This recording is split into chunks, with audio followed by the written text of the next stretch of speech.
Bonjour à tous, bienvenue au webinaire que nous organisons. Aujourd'hui, vous êtes près de 400 personnes à vous êtes inscrits à ce webinaire sur les soins bucco-dentaires et l'accueil d'un patient en situation de handicap que l'association Coactis Santé vous propose aujourd'hui. Donc, avant tout, un grand merci à vous pour votre intérêt, votre temps et vos inscriptions. Je suis Stéphanie Baz, responsable de la communication au sein de Coactis Santé. Et je vais introduire ce webinaire assez rapidement, mais je voulais tout d'abord commencer par un aspect purement pratique. Nous sommes ensemble pour une durée d'1 heure. Le webinaire va être enregistré. Il sera disponible en replay dans les jours qui suivent. Pour tous ceux qui m'ont demandé, ne vous inquiétez pas, le replay sera bien sûr disponible. Et ce webinaire est donc sous-titré en permanence et traduit en langue des signes. À la fin du webinaire, vous avez plus de 15 à 20 minutes de temps d'échange avec nos intervenants. Vous pouvez poser vos questions par écrit. Nous avons une modération pendant le webinaire. Donc, vous pouvez poser vos questions tout au long du webinaire. Si vous en avez, on les prendra à la fin du webinaire avec le temps qui nous est imparti. Alors, pour commencer, je voudrais faire juste un court rappel pour ceux qui ne nous connaissent pas. Coactis Santé est une association qui existe depuis 2010 et dont l'objectif est d'agir pour favoriser concrètement l'accès à la santé des personnes en situation de handicap. Pour cela, elle a développé 2 solutions concrètes, inédites et gratuites. Tout d'abord, Santé BD, qui sont des bandes dessinées écrites en FALC, donc en facile à lire et à comprendre, qui sont disponibles gratuitement et personnalisables sur notre site internet. Vous en avez plus de 80 et qui sont déclinées en vidéo, posters et en dessins qui sont également disponibles gratuitement avec une banque d'images. Nous avons aussi HandiConnect, qui est la 2e solution proposée par l'association, qui est en fait un site ressource destiné aux professionnels de santé, qui aide les professionnels de santé à accueillir des patients en situation de handicap. Je reviendrai dessus un tout petit peu plus tard, mais tout d'abord, pourquoi on lance des webinaires aujourd'hui ? Coactis Santé a décidé de lancer un cycle, une série de webinaires qui sont destinés en fait à offrir un temps de partage, une information concrète aux professionnels de santé. Et donc, c'est une série de webinaires qui sera consacrée à l'accès aux soins des personnes en situation de handicap. Nous avons décidé de consacrer notre premier webinaire aujourd'hui à la santé bucco-dentaire, aux soins bucco-dentaires des personnes en situation de handicap. Pourquoi ce sujet ? Parce que c'est un sujet qui est primordial aujourd'hui pour les personnes en situation de handicap. C'est un sujet dont le constat est assez alarmant. Donc, je voulais commencer ce webinaire en vous proposant 3 chiffres. Tout d'abord, 1,5 million de personnes aujourd'hui en situation de handicap en France n'ont pas suffisamment accès, voire pas du tout accès aux soins bucco-dentaires. Un deuxième chiffre assez éloquent, 90% des personnes en situation de handicap ont des problèmes de gencives contre 35% dans la population générale. Et enfin, le risque d'attraper une carie pour un enfant qui est en situation de handicap est multiplié par 4 par rapport à un autre enfant. Donc, au-delà de ces chiffres qui sont alarmants, évidemment, les personnes qui sont en situation de handicap ont une appréhension par rapport à la visite classique chez le dentiste. Et bien sûr, les professionnels de santé ont une appréhension à recevoir les personnes en situation de handicap, d'où l'importance d'en parler aujourd'hui avec des spécialistes du sujet. Avant de présenter mes intervenants, je voulais revenir du coup sur ce que propose notre association, nos solutions inédites par rapport aux soins bucco-dentaires. Donc tout d'abord, les ressources Santé BD que vous trouverez sur le site internet de Coactis Santé ou directement sur le site de santébd.org. Ce sont des ressources vraiment, j'insiste, gratuites, faciles à lire et à comprendre puisqu'elles sont rédigées avec la méthode FALC, facile à lire et à comprendre. Nous proposons donc 14 bandes dessinées sur les soins bucco-dentaires qui sont classées en 3 catégories. La consultation chez le dentiste, il y en a plusieurs à consulter. La prévention, donc comment on prend soin de ses dents, pourquoi on prend soin de ses dents, et tout ce qui touche à l'orthodontie. Ces bandes dessinées sont déclinées en vidéo, en poster et donc en dessin que vous pouvez utiliser vous-même, télécharger en un seul clic.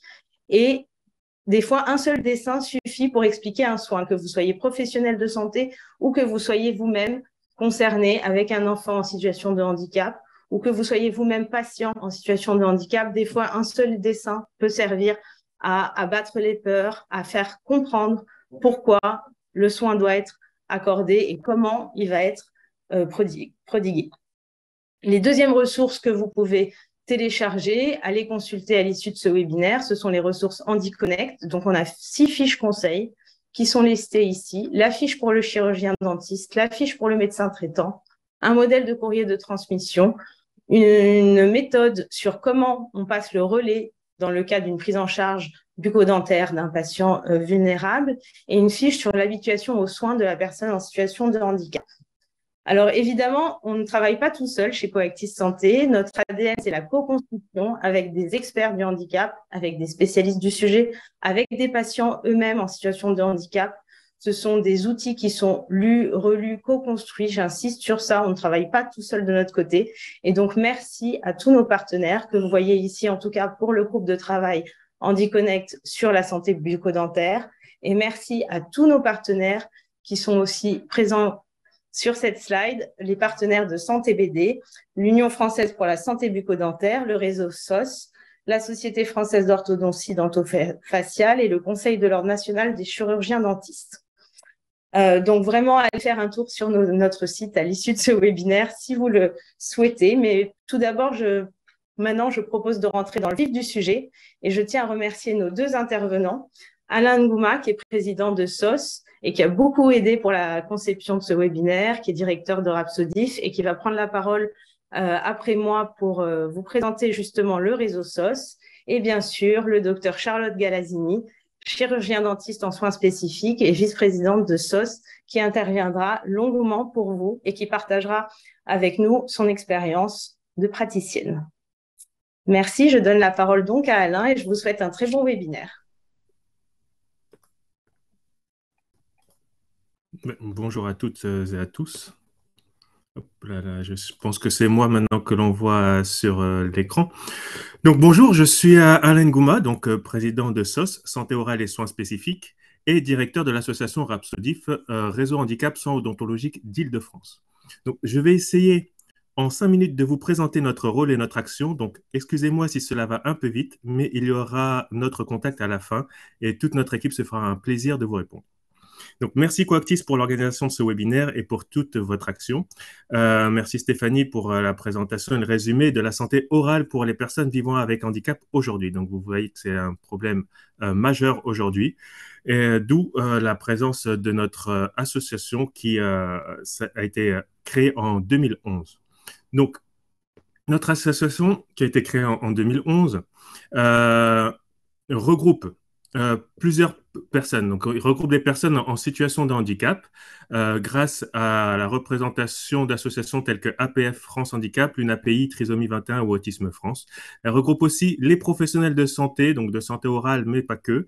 Donc, comme vous l'avez dit, donc l'Ordre national des chirurgiens dentistes, les syndicats libéraux, URPS et l'ARS. Regroupe aussi les différents réseaux dont je suis un représentant en tant que directeur de Rhapsodif, mais il n'y a pas que Rhapsodif en Île-de-France, il y a aussi dans différentes régions comme Axe-Sodan au Pays de la Loire, Aosis, Andidan Hauts-de-France, Andidan PACA, Andidan Alsace, le RSVA en Normandie et Brest Santé Handicap et d'autres. Et regroupe forcément aussi les personnes physiques, donc personnes qualifiées, personnes vivant avec handicap, et voilà, qui vont représenter les usagers.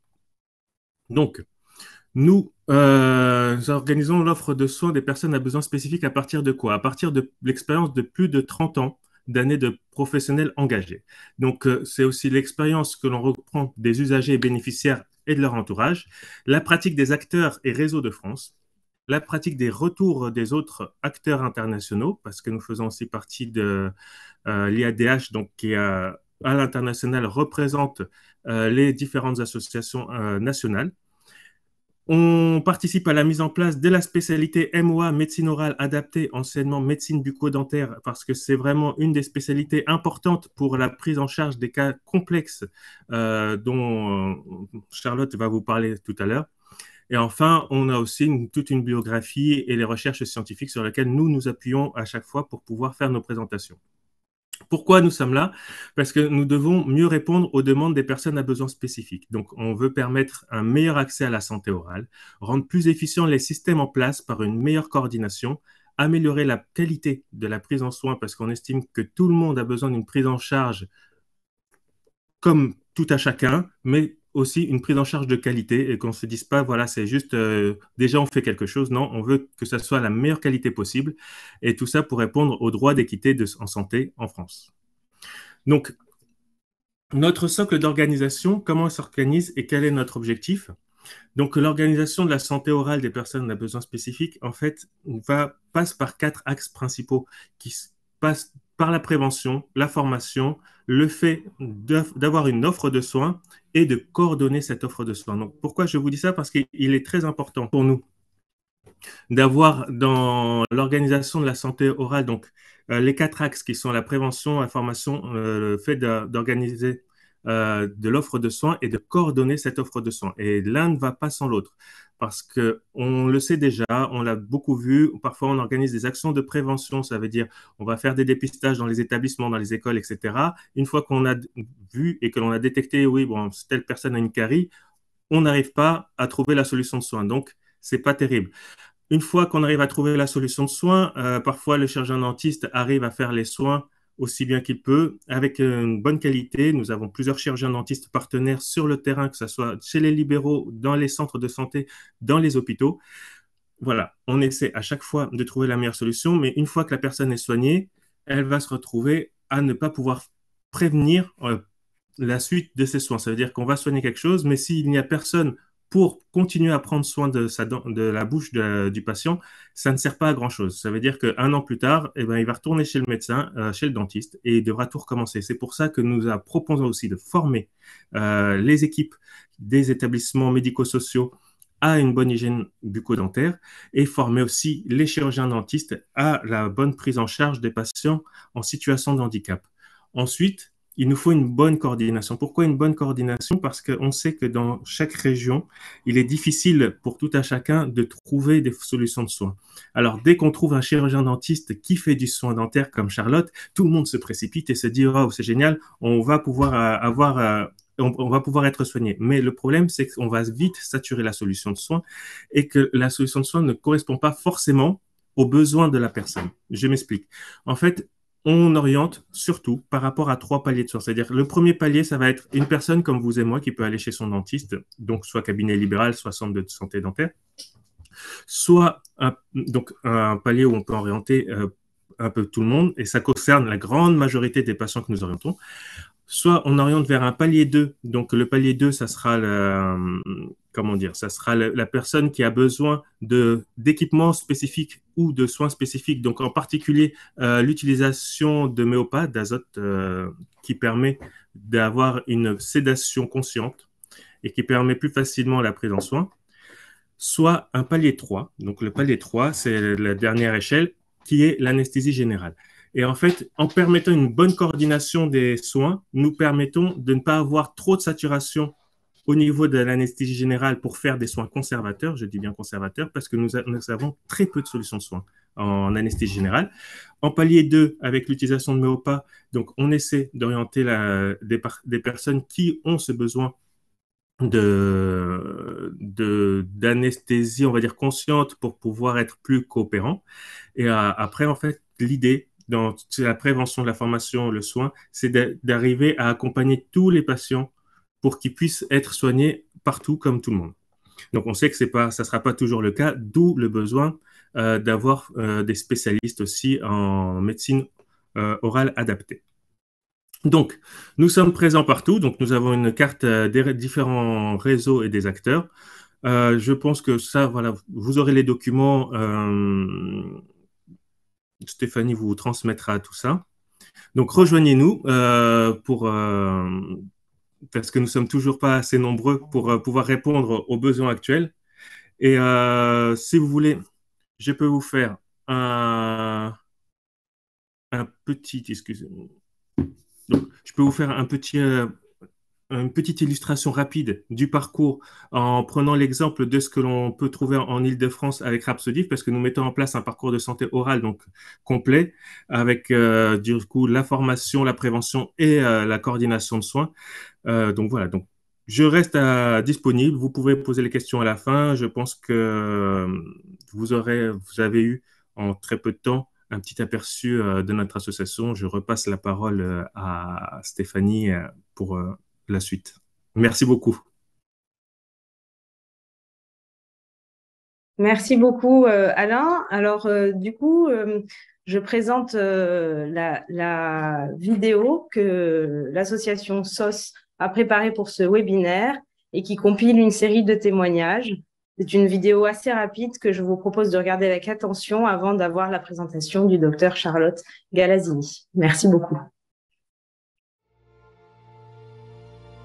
Est-ce qu'en fait, ça a l'air de rien parce que vous vous dites, cette dame, elle a une enfant handicapée, elle sait ce que c'est quand même, elle a dû passer par des choses difficiles, mais le sentiment d'impuissance, de voir que son enfant est en difficulté et de ne pas pouvoir l'aider, c'est pire que tout.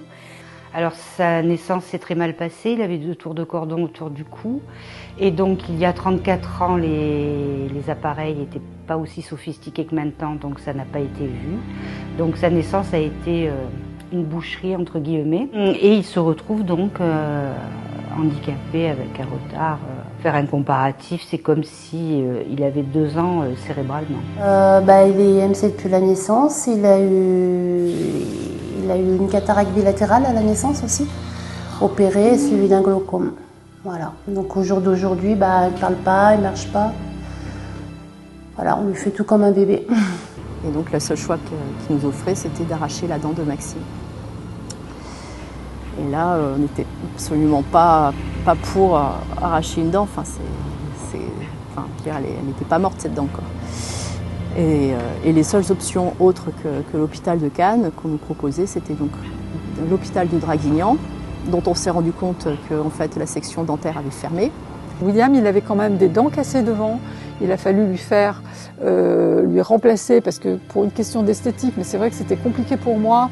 Et on a envie que nos enfants soient le plus présentable possible. Et c'est vrai que 2 dents cassées devant, c'est très compliqué. C'est la première fois en fait qu'un dentiste prenait autant de temps avec Clara pour comprendre son comportement, pour comprendre ce qui la faisait stresser, pour comprendre ce qu'on arrivait à lui faire, qu'on pouvait approcher des choses d'elle, qu'on pouvait l'allonger sur un fauteuil, quel type de fauteuil elle supportait. C'est à moi d'ajuster mes gestes par rapport à ce qu'elle est capable de supporter. Et après, elle a fait l'effort inverse. Elle s'est adaptée à moi. Et petit à petit, cette relation, elle sait que je ne vais pas dépasser ses limites. Je sais où sont ses limites. Et du coup, dans ce cadre-là de confiance, on ne peut que travailler dans de bonnes conditions. Et surtout, on tisse effectivement des liens très forts avec les patients dans ces conditions-là. On a choisi de faire l'éducation fonctionnelle pour 2 raisons.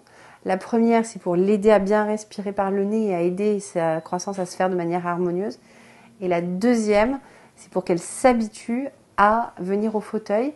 Là, s'asseoir sur le fauteuil sans pleurer, tenir les écarteurs, c'est juste énorme ce qu'on a réussi à faire. T'as pris un bon petit déj, hein, c'est pour ça.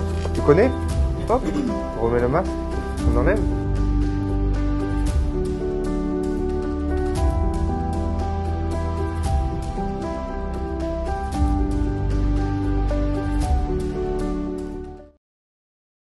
Voici pour cette vidéo très poignante. Merci encore à l'association SOS pour cette compilation de témoignages. Et sans plus attendre, je donne la parole à Charlotte Galazzini, docteur chirurgien dentiste spécialisée en soins spécifiques au CHU de Niort et qui nous fait l'amitié aujourd'hui de faire cette intervention pour vous tous. C'est à vous, Charlotte. Merci Stéphanie, merci. Tout le monde m'entend là, c'est bon? Oui. Donc merci d'organiser ce webinaire sur les soins bucco-dentaires. Donc effectivement, moi je travaille exclusivement dans la prise en charge des patients de handicap, en situation de handicap, en tant que chirurgien dentiste et en tant que vice-présidente de SOS. Je vais commencer sur pourquoi le besoin de se former dans les soins spécifiques. Malheureusement, au niveau universitaire, il n'y a pas de formation initiale. Nos étudiants ne sont pas formés dès le début de leur formation à la prise en charge des personnes en situation de handicap, ce qui est bien dommage. Parce que on sait tous que pour soigner une personne à besoin spécifique, on a besoin de connaissances bien précises, de connaître des adaptations aux soins, de connaître des pathologies particulières, des situations comportementales qui permettent de pouvoir soigner tout un chacun et tout le monde, quelle que soit sa situation de vie, comme il se doit dans un cabinet dentaire. Voilà. Aller dans un cabinet dentaire pour tout le monde, pour tout le monde, qu'on soit en situation de handicap ou pas, c'est une situation difficile qui est anxiogène. On rentre dans un cabinet dentaire, on sait qu'il va y avoir des odeurs, il va y avoir des bruits, il va y avoir des personnes avec des blouses blanches, on va toucher à la bouche, qui est quand même un endroit spécialement sensible. Et donc, quand on est en situation de handicap, quand on a des troubles du comportement, quand on a des troubles de la déglutition, quand on a une fonction orale particulière, je dirais déficiente, on a une anxiété aux soins qui est encore plus forte. Et donc, nos adaptations aux soins vont être nécessaires. Je fais juste un petit intermède, mais je n'ai pas la présentation habituelle. C'est pas grave, ça? Bon. Tout le monde voit mon écran? Non, en fait, moi, je vois pas l'écran comme on a présenté ce matin, c'est pour ça. C'est pas grave, je continue. Donc, pour parler de l'adaptation de la prise en charge pour les personnes en situation de handicap au cabinet dentaire, j'ai choisi de de m'adapter à la grille APEX, la grille des adaptations aux soins, que tout chirurgien dentiste a maintenant dans son logiciel métier, qui est une grille qui a été mise en place par SOS en partenariat avec la CNAM et les syndicats de chirurgiens dentistes, et qui regroupe 7 critères, qui sont des critères qu'on va pouvoir cibler, définir sur le patient qu'on accueille au cabinet. Donc un critère de communication, un critère d'autonomie, de coopération du patient, quelle procédure facilitatrice je vais être amenée à mettre en place en tant que chirurgien dentiste, le dossier médical du patient, sa santé générale, la santé bucco-dentaire et les facteurs de risque de mon patient, et la situation administrative. Alors, j'ai choisi aujourd'hui, parce que j'ai un temps de parole un peu limité, de cibler les 5 critères. Donc, je ne parlerai pas du dossier médical, sont des connaissances fondamentales, et de la situation médico-administrative, qui est le côté plutôt juridique de la grille.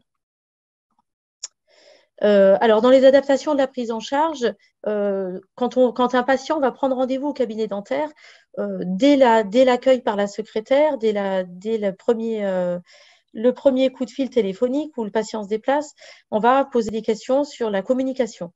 Est-ce que c'est un patient qui va avoir des troubles cognitifs mineurs? Est-ce qu'il va avoir des troubles sévères? Est-ce que c'est un patient qui est malentendant? Est-ce que c'est un patient qui communique par intermédiaire d'une tierce personne? Et auquel cas, je vais adapter en tant que chirurgien dentiste ma prise en charge et ma façon de me former.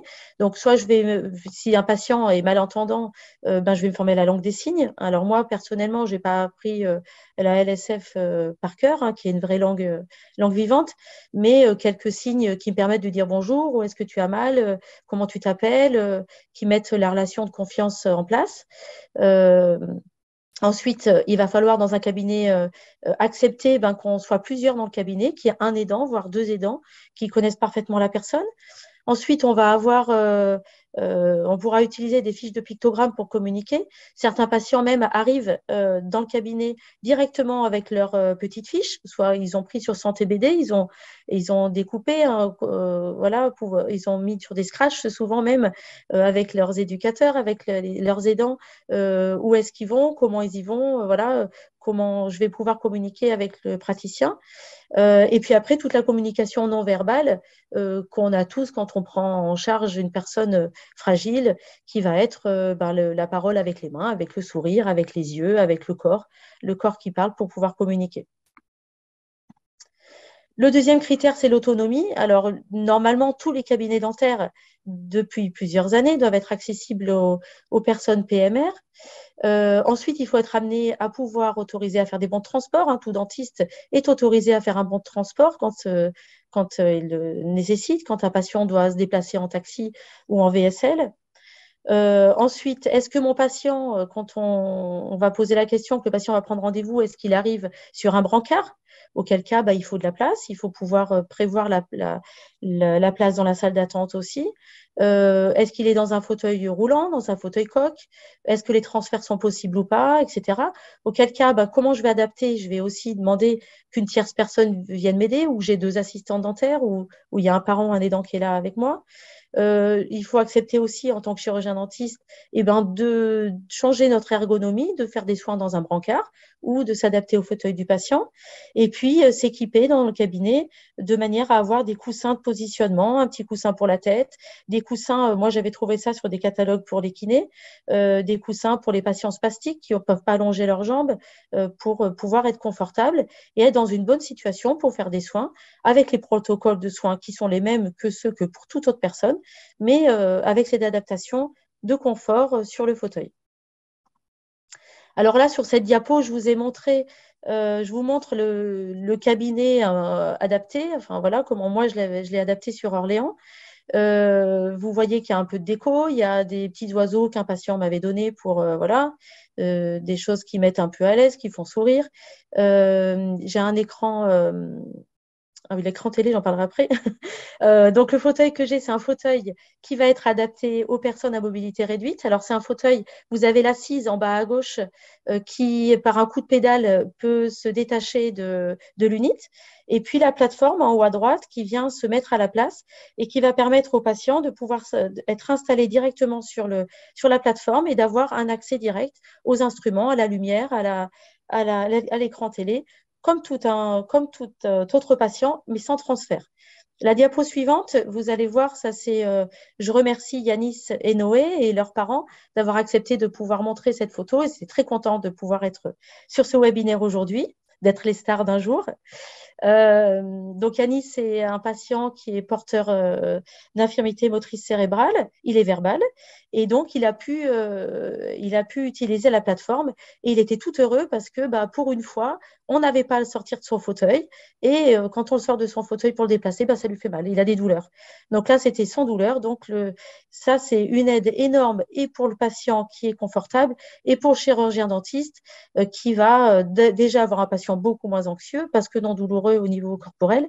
Et en plus, on va pouvoir, vous voyez sur la photo de gauche, lever la plateforme, la mettre en décubitus et pouvoir être dans une situation de confort par rapport aux instruments dont on a besoin pour accéder aux dents et à la bouche. Le troisième point de l'échelle APEX dans l'échelle des adaptations, c'est la coopération. Donc, pareil, au niveau de l'appel téléphonique et de la prise de rendez-vous, pensez à poser la question, quel est le niveau de coopération du patient? Comme ça, on va pouvoir préparer en amont comment on va accueillir ou adapter notre consultation. Donc, la coopération, la première chose, c'est est-ce que mon patient est anxieux, hein? Comme je vous ai dit, on est tous anxieux d'aller chez le dentiste, mais encore plus quand on a des difficultés d'adaptation au bruit, à un niveau de soin, que c'est à la bouche, au déplacement, sortir de la maison, sortir de sa zone de confort, du fait du handicap et de la pathologie dont on est atteint. Alors, l'évaluation de l'anxiété, c'est ce qu'on appelle l'échelle du VNAM modifié, qui va de 0 à 5. Est-ce que mon patient est détendu ou est-ce qu'il est totalement anxieux et impossible à soigner? Est-ce que j'ai un patient qui va être un peu agité, un peu coopérant avec des gestes d'opposition et de pleurs, auquel cas je vais aussi m'adapter?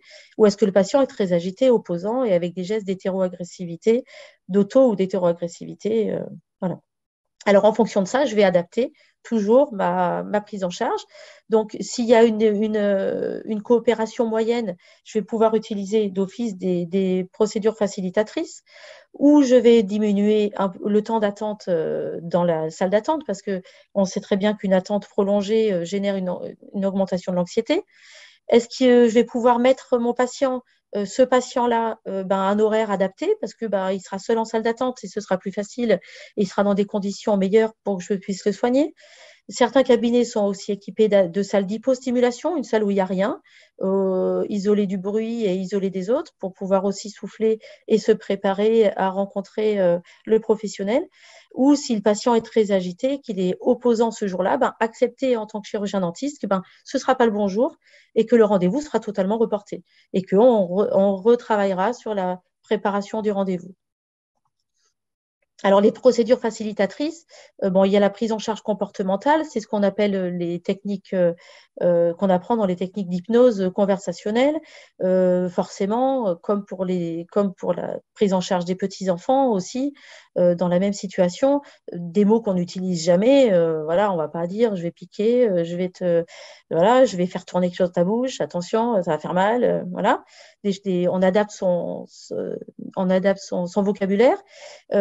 Des mots doux aussi, un accueil souriant, un accueil rassurant. Voilà, adapter aussi le cabinet, moi j'ai un petit poste de musique, un poste de musique où je mets la musique à la demande. En fait, le patient me dit, voilà, moi j'ai par exemple une patiente qui, depuis le début de sa prise en charge, je lui mets Sardou. Tous les rendez-vous, il y a Sardou. Un autre, ça va être Vianney. Voilà, donc je sais que ça va aider pour ma prise en charge et puis ça rassure, on vient dans une ambiance décontractée. Ensuite, il y a la sédation consciente, le méopa, dont on va parler après. La sédation vigile avec du midazolam, où là, il faut être en milieu hospitalier puisqu'il faut une surveillance des constantes par une infirmière anesthésiste. Et puis l'anesthésie générale, dont je vais parler un petit peu plus tard aussi. Les procédures facilitatrices, alors c'est tous les objets de diversion d'attention pour être confortable, être bien, avoir envie de revenir aussi, parce qu'on ne voit pas le patient pour une fois.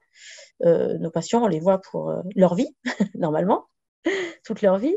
Donc, voilà, moi j'ai un écran de report de télé, donc je mets des DVD, donc le patient vient choisir son film, voilà, et puis ça permet pendant le soin de penser à autre chose, ce qu'on appelle la diversion d'attention.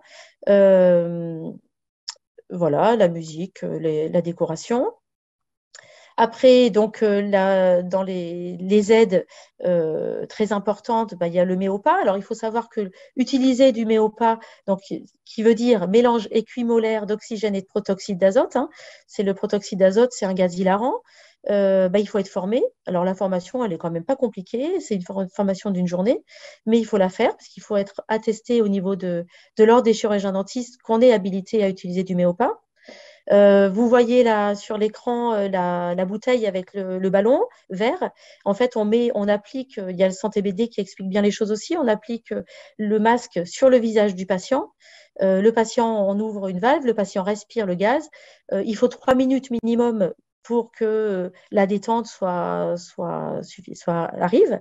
Et puis, ça met le patient dans un état d'anxiolyse, un peu euphorisant. Voilà. Et tout ça s'apprend aussi. J'en parlerai après parce qu'il faut aussi, pour certains patients, une adaptation au masque, parce que mettre un masque sur le visage avec un tuyau, avec une bouteille, voilà, parfois c'est quelque chose aussi qui peut faire peur et qu'il faut apprendre. Mais ça, c'est une aide aux soins qu'on va mettre au début. Moi, je mets particulièrement avant l'anesthésie, mais qu'on peut mettre aussi sur le nez pendant le soin pour que le patient continue à respirer le gaz pendant le soin. Voilà. Et puis à droite, vous avez une photo d'un lieu d'anesthésie générale où là, forcément, il faut être en établissement de santé pour avoir un anesthésiste, une infirmière de bloc. Je rappelle pour la prise en charge sous anesthésie générale que c'est pour tout patient qui peut être de phobique en situation de handicap ou des tout petits avec des polycaries, que c'est nécessaire cette prise en charge sous anesthésie générale, qu'on a en manque cruel de place au bloc opératoire et que ça nous permet de soigner des patients qui sont en refus total de soins ou par une anxiété trop forte ou des patients avec des bouches tellement délabrées qu'il y a 32 dents à soigner et que 32 dents, c'est 3 heures, 4 heures de soins au bloc opératoire.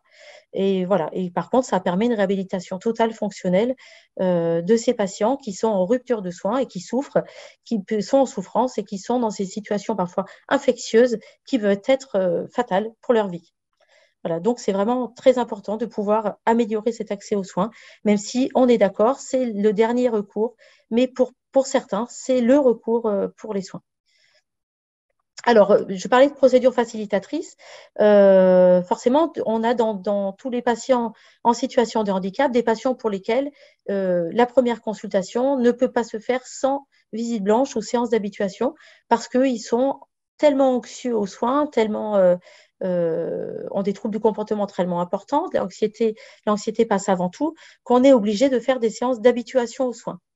Alors, on parle aussi de visite blanche. Moi, je ne suis pas fan du terme visite blanche parce que dans visite blanche, on entend souvent le fait de ne rien faire.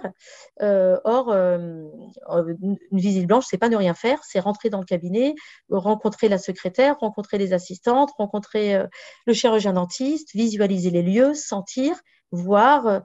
Voilà, pour certains patients dont particulièrement, j'allais dire, même si je ne veux pas réduire à l'autisme ces besoins d'habituation, dans l'autisme, c'est très important puisqu'on a besoin les patients autistes avec des troubles du spectre de l'autisme, TSA, on dit maintenant, porteurs de TSA, ont besoin de ces préparations pour la mise en confiance et pour l'accès aux soins. Donc, je propose en amont de donner les photos de l'équipe, la photo du fauteuil aussi, et je prépare des fiches de pictogrammes. Alors, moi, je conseille aux patients les fiches de pictogrammes sans TBD, bien évidemment, mais j'adapte aussi mes fiches de pictogrammes au matériel que je vais utiliser. Parce que le matériel que j'utilise, ils doivent l'avoir vu avant, et donc ces fiches me permettent de retravailler à la maison, de retravailler sur les lieux de vie, à la maison ou en établissement, pour, avant la séance, revoir, reparler. On va mettre le masque, on va regarder les dents, on va utiliser la soufflette avec les mots adaptés. Hein, on dit la paille, le détartreur fontaine, la petite soufflette, voilà.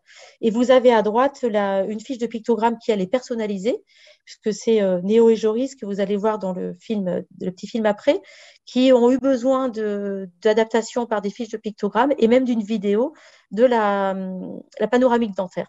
On avait besoin pour de l'orthodontie d'un panoramique dentaire, on n'y arrivait pas.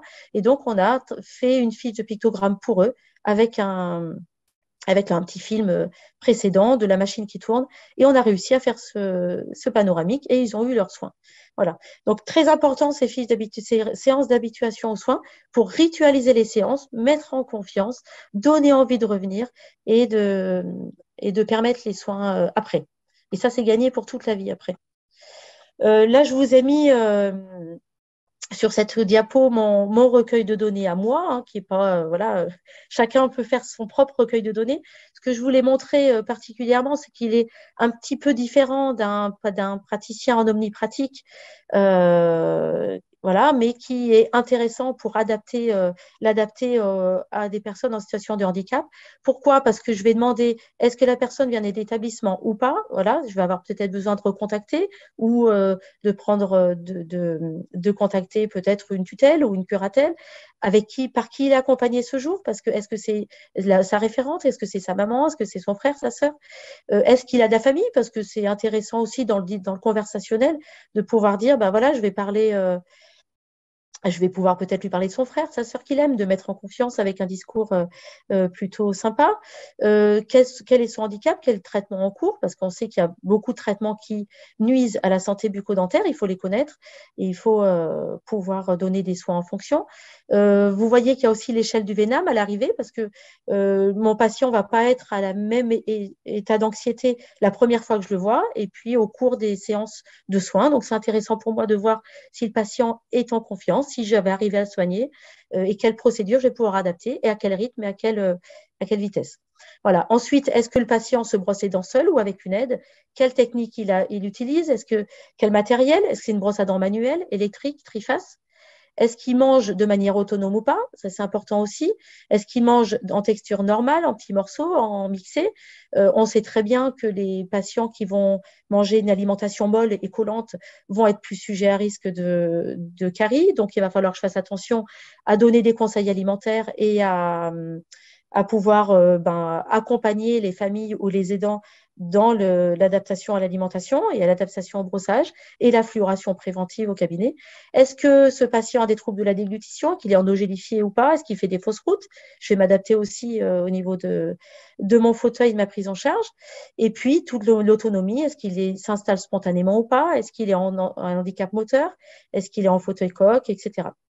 Ensuite, les commentaires et l'intérêt du patient. Là, c'est mes petites, voilà, mes aides à moi. Est-ce qu'il aime la musique? Quelle musique? Est-ce qu'il est verbal ou pas? Quelles sont ses phobies, hein? J'ai certains patients qui ne supportent pas la blouse blanche, hein. Il faut aussi prendre en compte qu'un patient en situation de handicap a fait beaucoup d'hôpitaux, beaucoup de visites chez le médecin ou beaucoup de séjours en milieu hospitalier. Et parfois, la blouse blanche, c'est un stress phénoménal. Donc, on enlève la blouse pour ces patients-là. Voilà. Et mon plan de traitement. Ensuite, l'aide d'adaptation au niveau des facteurs de risque. Donc là, je reprends la grille APEX, hein, la sixième adaptation. Dans quelle situation est mon patient? Est-ce qu'il a des troubles de la déglutition? Est-ce qu'il a une gastrostomie?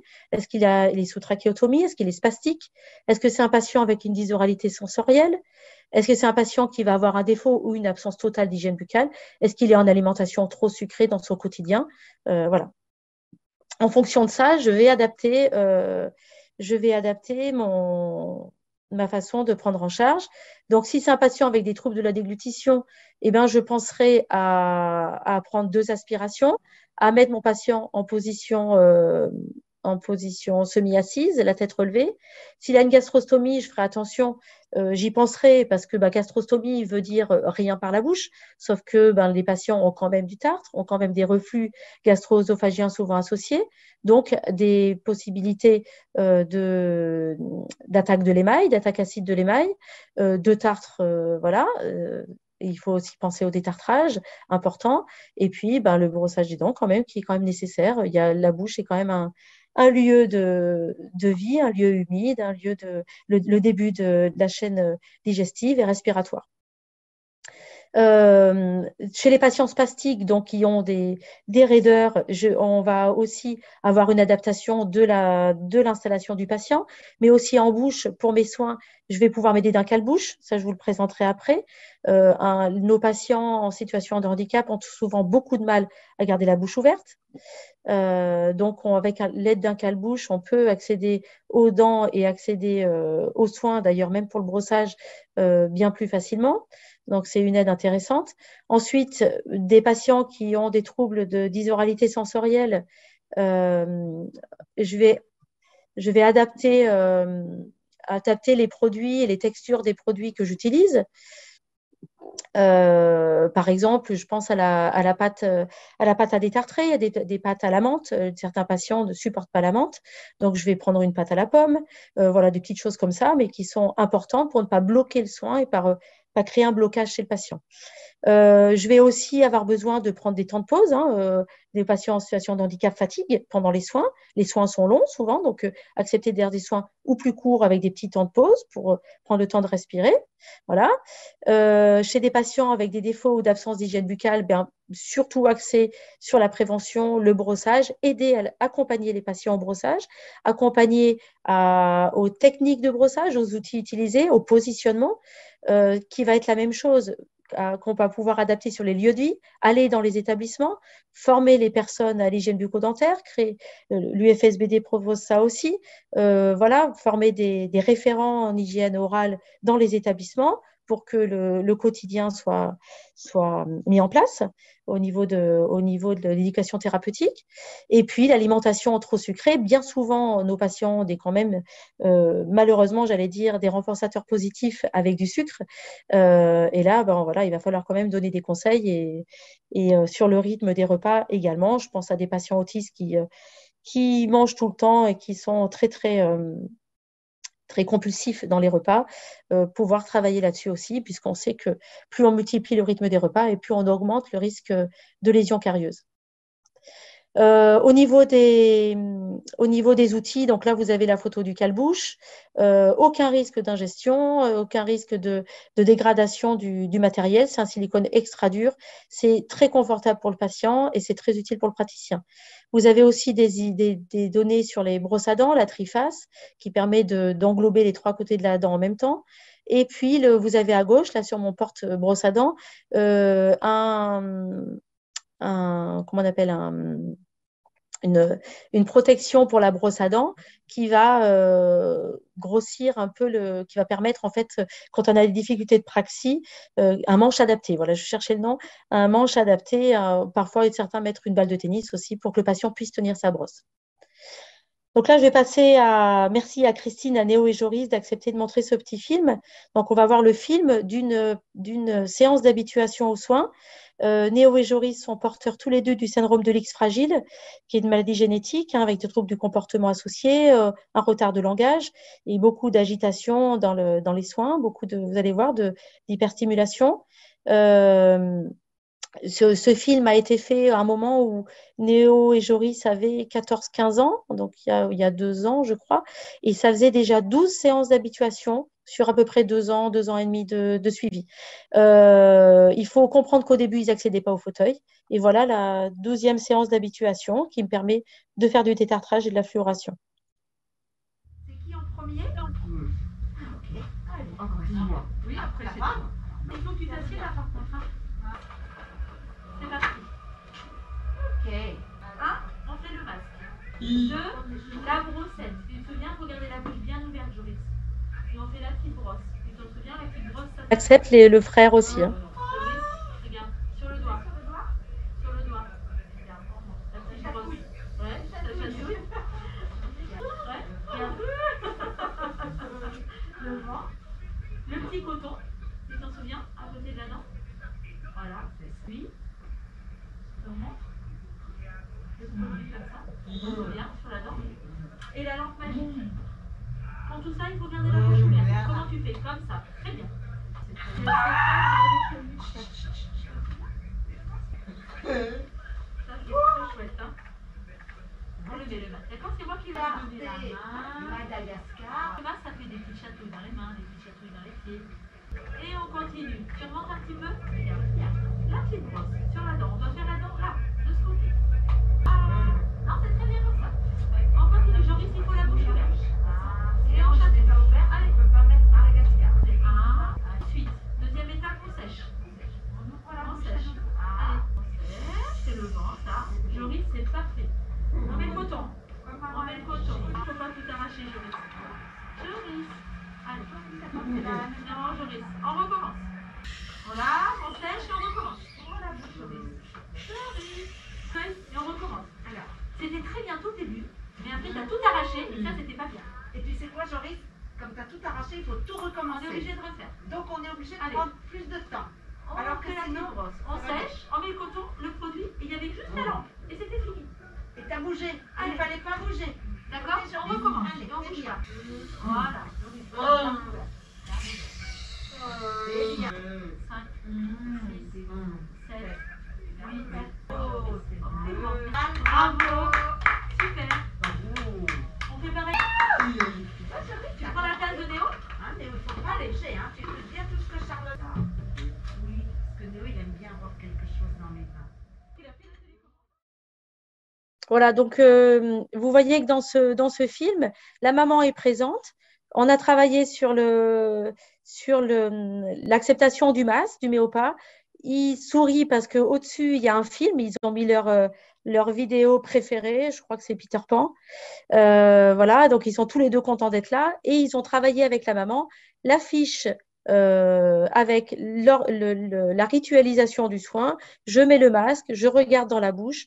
Je vais faire le vent, je vais mettre le coton, etc. Et ils ont l'habitude de ce suivi-là. Voilà.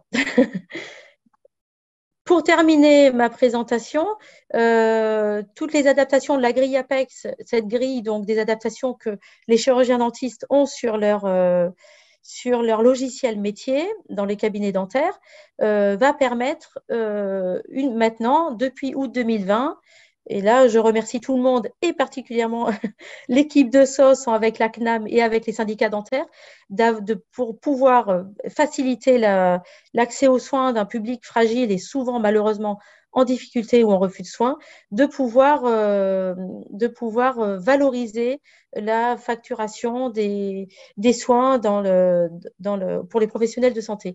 Donc, si vous avez au moins un score modéré ou majeur de cette grille Apex à cocher dans les logiciels métiers, là je parle pour les dentistes, vous avez une majoration de l'acte à 100 € ou à 200 € pour les prothèses ou à une consultation à 46 € pour la consultation initiale et la majoration du bilan bucco-dentaire, le MT-dent, ce qu'on appelle le MT-dent. Ça, c'est la grille APEX qui montre les 7 domaines d'évaluation de notre patient avec le lien direct en fait pour y accéder. Et puis ça, c'est l'évolution de la nouvelle convention des chirurgiens dentistes, c'est très récent puisque ça date d'août dernier. Et qui, là, c'est une énorme avancée. Et là, au nom de SOS, je remercie vraiment la CNAM et les syndicats d'avoir accepté cette évolution pour la prise en charge des personnes fragiles, à besoins spécifiques, qui vont permettre maintenant de pouvoir facturer la consultation blanche qu'on appelle particulièrement les séances d'habituation, à hauteur de 5 séances par an d'habituation aux soins. Et puis c'est ma diapo suivante, les actions hors les murs, c'est-à-dire les formations en établissement, c'est-à-dire que le chirurgien dentiste aura une rémunération de 300 € lorsqu'il va se déplacer au moins 3 fois dans l'année dans un établissement de santé ou médico-social pour faire de la formation au personnel aidant et puis des dépistages. Et puis l'obligation d'un bilan bucco-dentaire lorsqu'une personne à besoin spécifique rentrera, ira vivre en établissement spécialisé. Voilà. Et ça, c'est une énorme avancée. Alors, en jaune sont les dates peut-être prévues de cette valorisation des actes, mais qui n'est pas encore sortie en décret. Donc là, c'est encore dans le flou au niveau des dates précises de mise en place pour les chirurgiens dentistes. Donc, pour aller plus loin, vous pouvez aller sur forcément Santé BD, comme on l'a dit, pour tous les pictogrammes et tout le travail en amont de la consultation. C'est vrai que moi, ce que je disais à Stéphanie, j'utilise pas Santé BD pour moi personnellement dans mon activité, dans ma prise en charge au fauteuil. Par contre, je le conseille à tous mes patients pour faire les fiches de travail avant, pour dédramatiser une situation, pour préparer. Voilà, elles sont très bien faites et vous pouvez vraiment, les patients peuvent s'en aider vraiment, ou afficher dans une salle d'attente, afficher dans la salle où le patient va se brosser les dents pour adapter au handicap. Ensuite, vous avez le site de SOS où vous allez retrouver tout un tas de recueils de données, de vidéos, de réseaux de soins, toutes les informations pour pouvoir préparer les consultations et adapter les soins. Et puis l'UFSBD qui propose une formation spécialement pour les chirurgiens dentistes pour la prise en charge des patients en situation de handicap pour les professionnels du soin dentaire. Voilà, ça c'est ma vidéo pour vous mettre les liens des documents, HandiConnect aussi, et puis donc cette médiathèque de documents, vidéos on a essayé un petit peu de cibler aussi tous les thèmes dont vous pouvez avoir besoin et dont le patient peut avoir besoin pour préparer les soins. Voilà, et je vous remercie. Et je suis prête à répondre aux questions parce que c'est peut-être un peu court pour parler de toute cette prise en charge. Voilà. Merci Charlotte, merci infiniment pour cette présentation extrêmement claire et pédagogique. C'est très agréable à écouter, même pour les non-professionnels de santé comme moi. Le temps a filé, il nous reste 5 minutes pour conclure le webinaire, donc je voulais vraiment donner la parole à une maman témoin justement qui a été patiente pour son fils Steven, porteur de trisomie 21, chez le docteur Galazzini, qui nous fait l'honneur de se connecter pour prendre la parole. Nous avons reçu des questions pendant le webinaire auxquelles Charlotte a répondu pendant sa présentation sans s'en rendre compte, mais d'autres questions auxquelles on sera ravis de répondre par écrit si le temps est trop court après mon intervention. Et ne vous inquiétez pas, le replay sera disponible dans quelques jours et avec le replay, on vous enverra quelques ressources et quelques documentations. Donc, je donne la parole à Fabienne Bonte, qui est la maman de Steven et présidente de l'association Trisomie 21 du Loiret. Bonjour à tous. Donc, merci à Coactis parce que vraiment j'ai appris pas mal de choses en plus aujourd'hui avec ce webinaire. Donc, j'ai un jeune fils de 17 ans qui est suivi avec Charlotte depuis quelques temps, depuis quelques années. Et en fait, ça se passe super bien. il y a un accueil qui est très personnalisé. Il se sent vraiment en confiance. Il y a beaucoup d'empathie de la part de Charlotte, le sourire, sa façon de lui parler et elle sait bien chanter aussi et ça apaise. Elle a trouvé en fait les moyens pour apaiser Steven pour les soins spécifiques. Et on est très très malheureux actuellement puisque à Orléans nous n'avons plus de personnes spécialisées pour ce type de prise en charge. Voilà. Ce qui marche bien pour Steven, il y a aussi une approche comme dans le film avec le mais ou pas. Hein, il adore cette prise en charge. Et le fait que Charlotte explique tous les gestes qu'elle va faire. Ça, c'est super important. Voilà, je vais peut-être pas trop étendre parce que au niveau timing, je pense qu'on est juste. Oui, merci beaucoup Fabienne. Et juste une chose, juste pour savoir où on peut trouver en fait la liste des dentistes qui sont formés pour les soins spécifiques. Ça serait bien d'avoir cette information pour les parents en fait. Alors, ce sera la seule question. Très bien. Je laisse Charlotte répondre ou Alain, au choix. Alors, si je peux me permettre, je vais répondre rapidement.